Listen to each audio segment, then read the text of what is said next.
Bonjour à tous. Alors la question du jour que j'aimerais aborder aujourd'hui, c'est comment on fait pour s'aimer. En fait, la plupart des coachs nous disent qu'il faut commencer par s'aimer soi-même avant d'aimer les autres.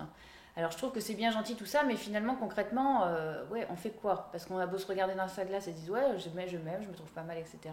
C'est pas ça qui va forcément régler les choses et faire qu'on va être complètement épanoui intérieurement pour attirer des choses et réaliser nos rêves. Et donc j'aimerais donner un exemple concret en fait de une sorte de mode d'emploi pour parvenir à s'aimer de manière à avancer. Exemple, un ami vous invite à son anniversaire, à sa soirée, et intérieurement, votre première réaction, ça va être de vous dire non, j'ai pas envie d'y aller, ce soir-là, je suis fatiguée, ou pour X ou Y raison, je veux rester chez moi.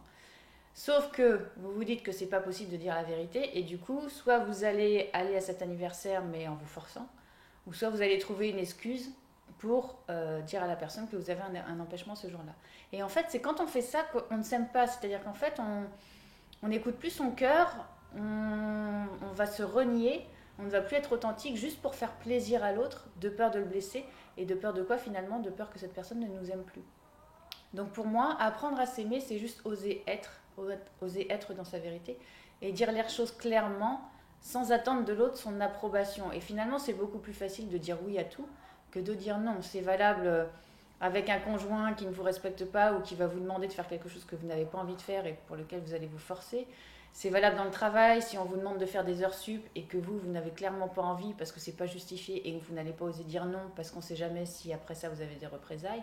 Et en fait, c'est toutes ces petites choses qu'on fait par obligation où on ne s'écoute pas qui font que petit à petit, on annihile l'estime qu'on a de nous-mêmes, on garde tout à l'intérieur et finalement on se crée des émotions négatives qui font que petit à petit on ne se respecte plus et que les autres ne nous respectent pas puisque forcément nous-mêmes on ne le fait pas.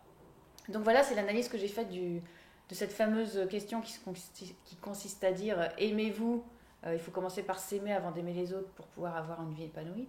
S'aimer, c'est juste être authentique, être en accord avec toi et être à l'écoute de ses besoins intérieurs. Donc voilà, c'était la petite pensée du jour.